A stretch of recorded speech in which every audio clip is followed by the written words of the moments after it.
One hit, that's all it took to define them forever. But here's what the history books don't tell you. Most of them never stopped. They kept recording. They kept touring. They kept showing up long after the charts moved on, long after the labels stopped calling, long after the radio stopped playing their name. Sexy. Tonight, 10 R&B one-hit wonders from the 1970s whose stories are a lot more interesting than one song and whose music deserves a second listen right now.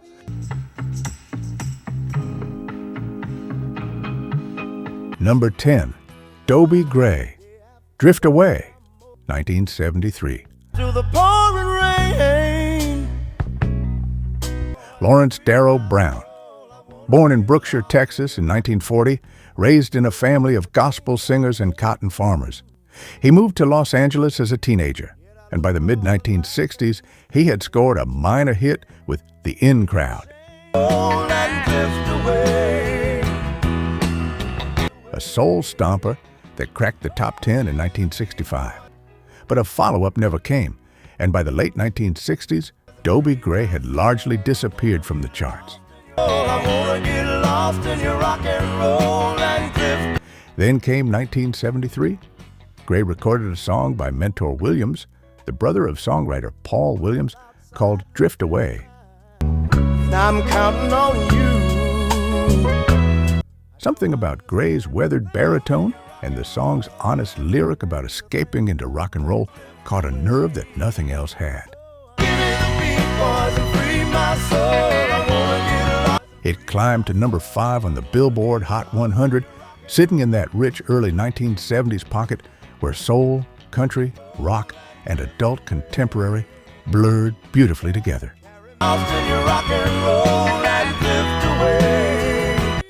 What makes Dobie Gray remarkable beyond the hit is what came after.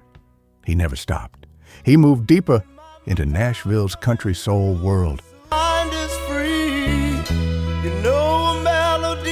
A black performer crossing genre lines when that required real nerve, writing and recording with some of the best songwriters in the business, charting minor country hits, and performing constantly. He became a cult legend in circles that valued genuine craft over commercial success. I want you to know I believe in your song. Drift Away has been covered over 300 times by other artists, most famously by Uncle Kracker in 2003, whose version actually charted higher than Gray's original. Free my soul. I wanna get lost in your rock and roll. Gray was gracious about it, openly praising the cover and acknowledging it introduced a new generation to a song he'd carried for 30 years. Making me strong. Oh, give me the beat, boys. Dobie Gray died in December 2011 at 71, still performing the year before his death. The obituaries all led with Drift Away, which is both fair and slightly insufficient. He was more than one song. He always was. Number 9, Al Wilson, Show and Tell, 1974. Alan Lamar Wilson, born in Meridian, Mississippi in 1939. Started singing gospel at 12. Taught himself drums in high school while working 3 jobs: mailman, janitor, office clerk. Then spent 4 years touring with a regional road band, then 2 years in the Navy. By the time he settled in Los Angeles and started trying to build a music career, he was already past 30. Most pop careers were finished by then. He caught a break in 1968 with The Snake, a smoothly sinister funk record that became a cult obsession on the British Northern Soul circuit. It hit number 27 in America, and then, as happened with so many deserving records, it simply didn't go further. Wilson spent the next 4 years playing clubs, biding his time, refusing to quit. One night in 1973, songwriter and producer Jerry Fuller came to one of his shows. Fuller had already written Travelin' Man for Ricky Nelson. He had a song called Show and Tell he'd already had Johnny Mathis record, and that version had gone absolutely nowhere. Fuller offered to play Wilson the Mathis version before they recorded. Wilson refused. He didn't want anyone else's interpretation in his head. He wanted his version to come entirely from inside him.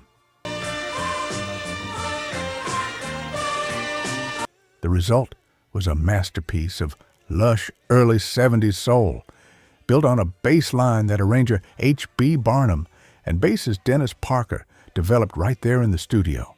Wilson's gospel-forged baritone settling over the top.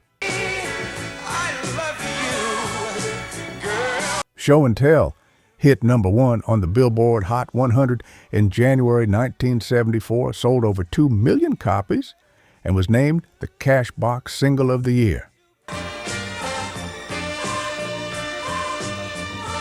Wilson spent the rest of his career doing what he'd always done, playing clubs, recording minor hits, serving the music. He died of kidney failure in April 2008 at 68. 2 decades of nightclub performances after the hit. One enormous song, and a voice built on craggy, weathered authority that no amount of commercial neglect could touch.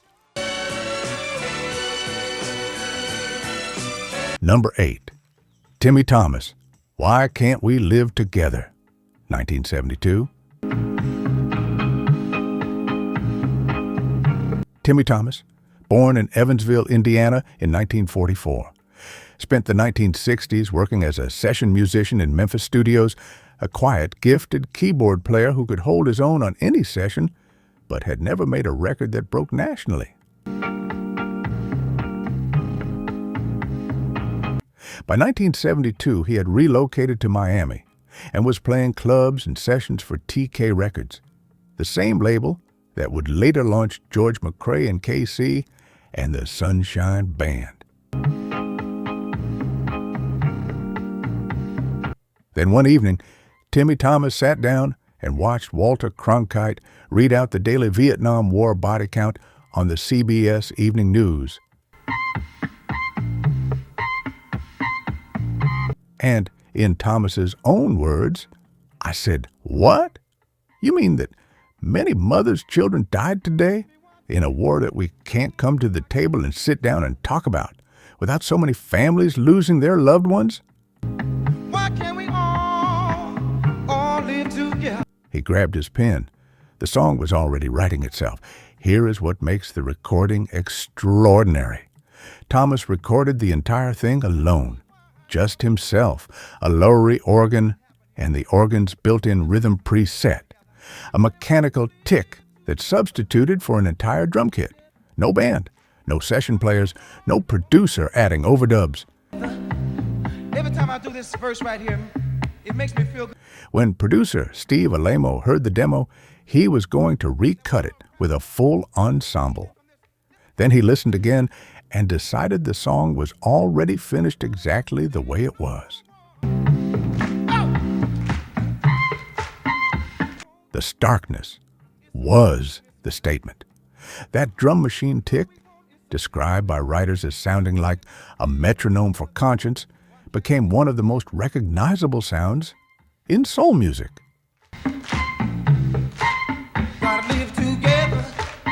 Why Can't We Live Together? Hit number 1 on the R&B chart and number 3 on the Billboard Hot 100 in early 1973. Sold over 2 million copies. Was covered by Sade, Santana, and Steve Winwood. Together, why can't we live together? And then in 2015, 43 years after it was recorded, Drake sampled it as the backbone of Hotline Bling, which went on to be streamed over 1 billion times worldwide, putting Timmy Thomas's royalties back into heavy rotation for a new generation that had never heard his name.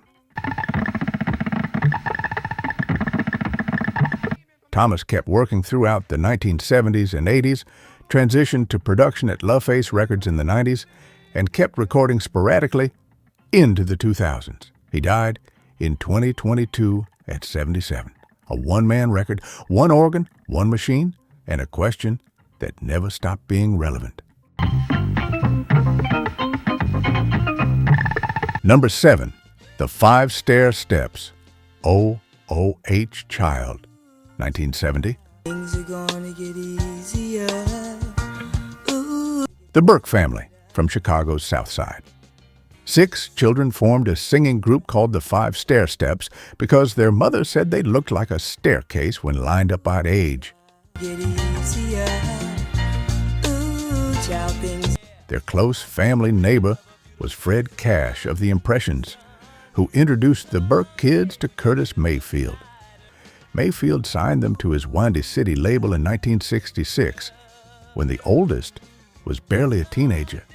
They were known as the First Family of Soul, a title later passed on to the Jackson 5. In the spring of 1970, now on Buddha Records, they released a song by Stan Vincent called O.H. Child, one of the most warmly optimistic records ever pressed to vinyl. A gentle, horn-laced promise that things are going to get easier, things will get brighter, built for a world that desperately needed to hear exactly that. Here's the detail most people don't know. According to Stan Vincent's own son, who spoke about it years later, his father wrote those lyrics as actual advice he gave to his own child.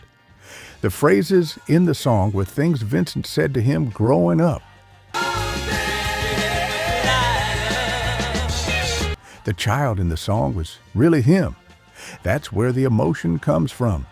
Not a performance, but a father talking directly to his son, and a family singing it to the world. Ooh, child, things are gone. Oh, Child hit number 8 on the Billboard Hot 100 and went gold. Pop follow-ups never materialized at the same level, but the family kept going. Ooh, child, things are gonna be easy. Kenny Burke became one of the most respected session bassists in the industry, and his 1982 solo record, Rising to the Top, became a rare groove classic in its own right. The original song appeared in Boys in the Hood, made Rolling Stone's 500 Greatest Songs list, and has never stopped finding new listeners. A father's advice to his son, sung by a family, heard by the world. That's O.O.H. Child. Ooh, child, things are gonna get easy. Listen, 90% of you watching these videos right now ain't subscribed yet. If these stories are blowing your mind, imagine what you're missing. Hit subscribe, turn on that bell, and join the R&B fans who never miss a Groove Lens upload. Number 6, Gene Knight, Mr. Big Stuff, 1971. You're never gonna get my love. Jean Calliste, born in New Orleans in 1943, spent the mid-1960s singing with local bands, signed to a regional label, found modest local success, and nothing beyond it. You're never gonna get my love. By the time producer Wardell Kazarek, the man New Orleans musicians called the Creole Beethoven, was putting together a session at Malaco Studios in Jackson, Mississippi in 1971. Knight had been hustling for the better part of a decade without a break. Tell me, who do you think you are? Here's how Mr. Big Stuff almost didn't happen. The session was originally booked to record King Floyd, whose Groove Me had just hit number 1 R&B and proven that Malaco could produce chart hits. Buried in the session was a song Queserg had written with Ralph Williams, a funky, defiant kiss-off to a man who thinks his money and status give him power over a woman who isn't remotely interested. Stax initially showed limited enthusiasm. The recording sat, But when King Floyd's momentum kept building, Stax revisited the session and released Knight's record.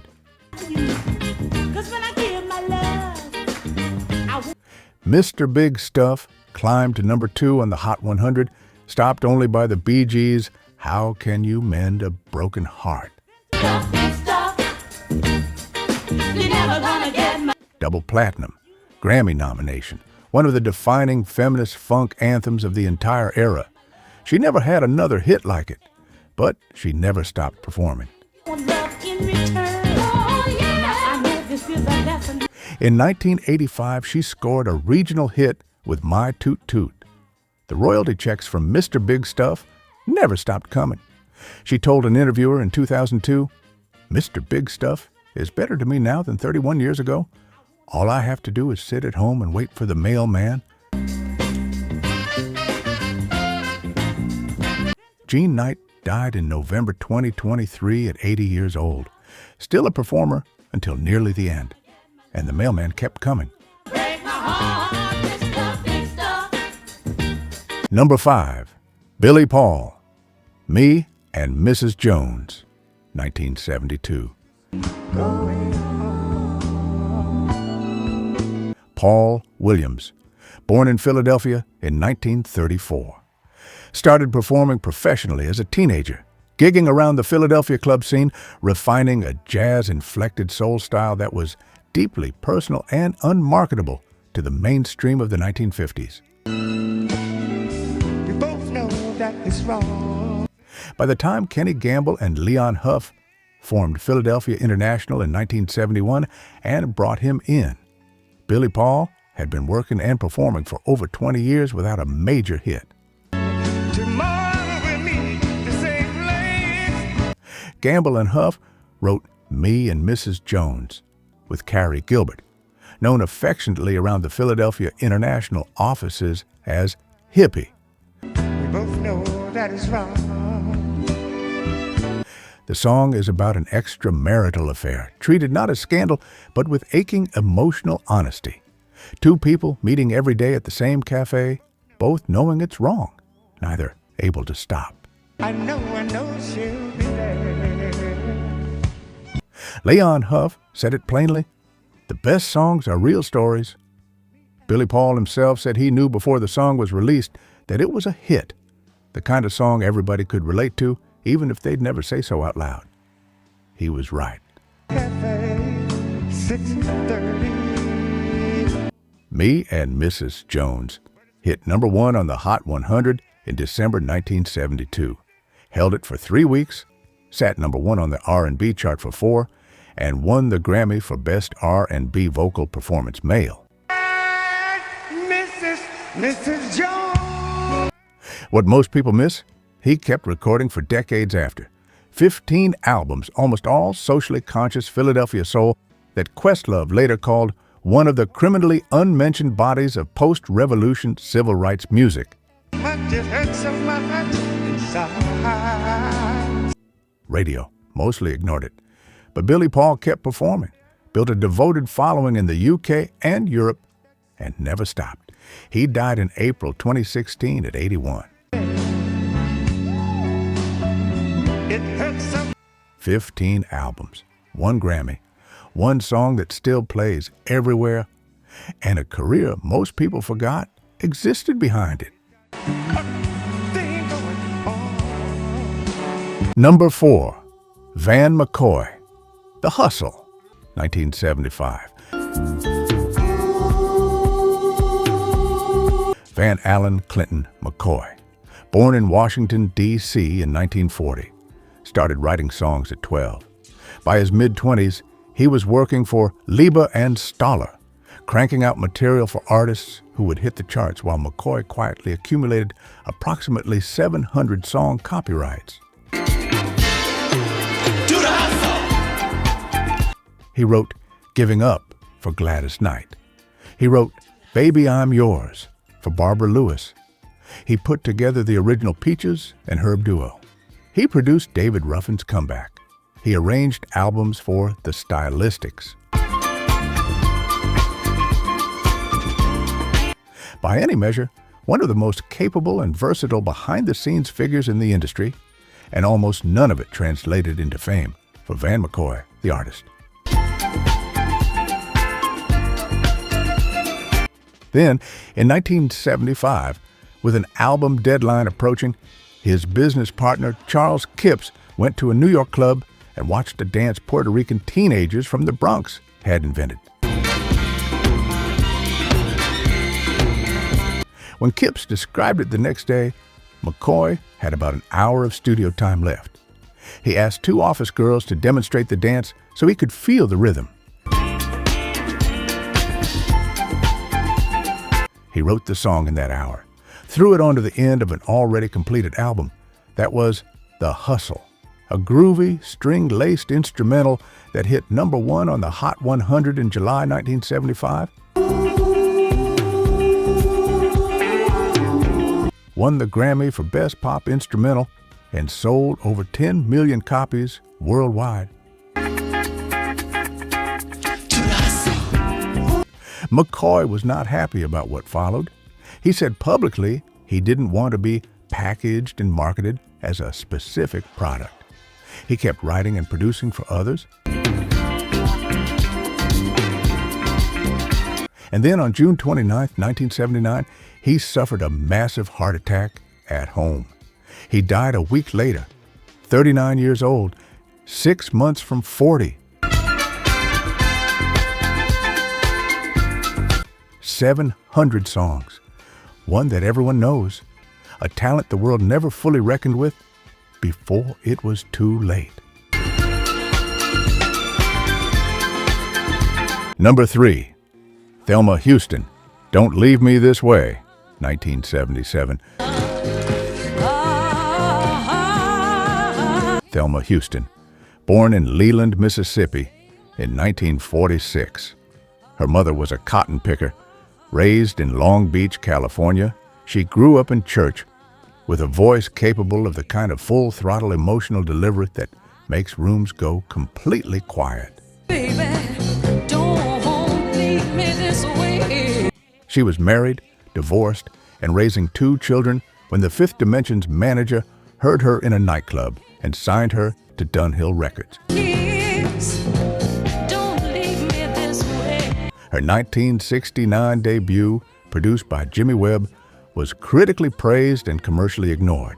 She moved to Mo West, Motown's West Coast subsidiary, where she spent years recording songs the label didn't properly support or handed to bigger stars. So come on, satisfy the need in me. She recorded the original version of Do You Know Where You're Going To? Motown gave it to Diana Ross for Mahogany instead. That kind of thing kept happening.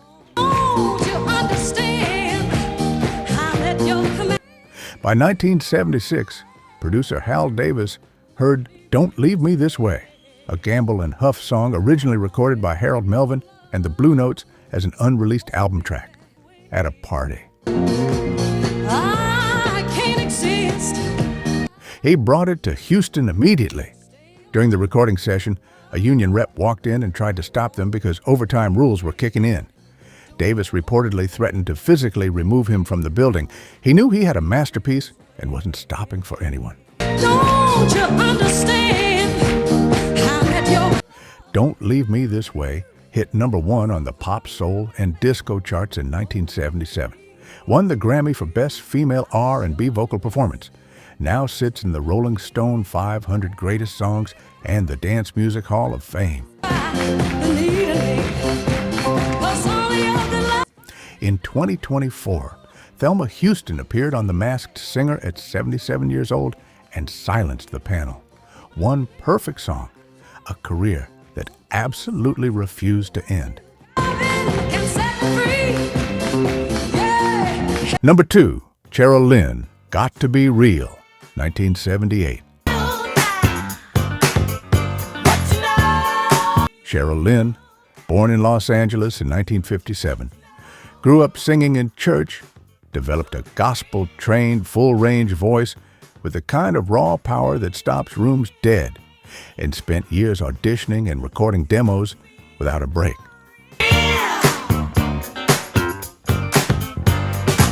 By By 1978, she was 21 and still largely unknown. Then someone at The Gong Show saw her audition tape.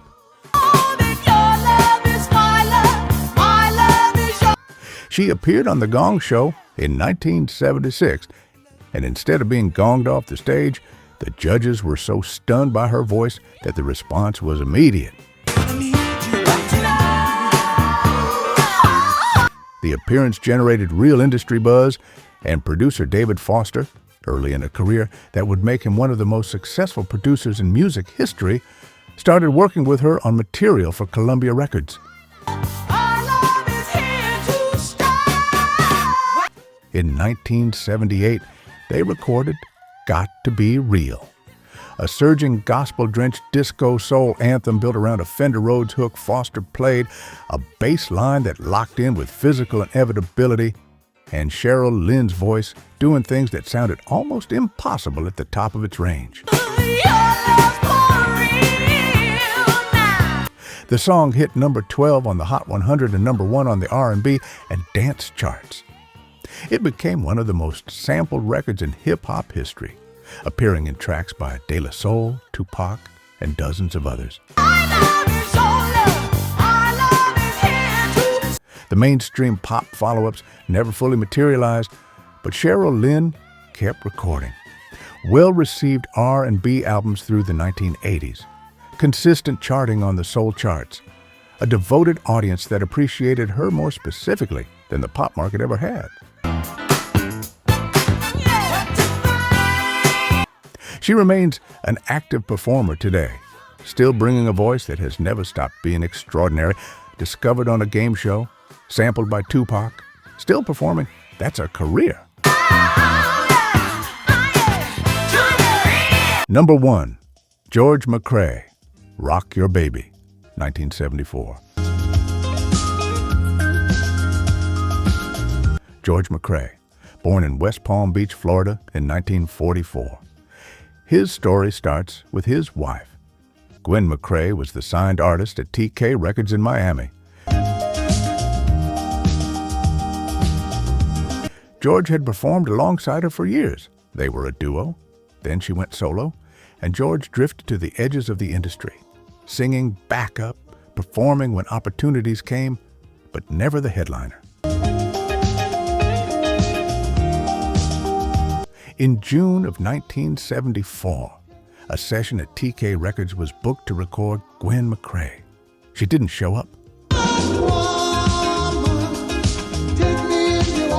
George was there, producers Harry Casey and Richard Finch. The team who would become KC and the Sunshine Band had built a completely new production template, a whisper-thin drum machine beat instead of live drums, a sliding guitar figure, lush strings, and a pulsing bass. They needed a vocalist. George McCrae stepped into the booth. The song was Rock Your Baby, recorded in one take. The rhythm track was so minimal, so delicate compared to everything else on the radio in 1974, that nobody at the label was certain it was even a real record. Henry Stone released it anyway. Rock Your Baby hit number 1 on the Billboard Hot 100 in July 1974 and held it for 2 weeks, number 1 in 13 countries. Over 11 million copies sold worldwide, making it one of the biggest selling singles in history at that point. Music journalists and producers have repeatedly cited it as the record that launched the disco era. George McCrae never hit those commercial heights again, but he kept performing. He built enormous followings in Europe, sold out shows in the Netherlands, Germany, and the UK for decades. He's still out there, because a career and a chart position are not the same thing. His wife didn't show up. He stepped in. 11 million records. That's the one.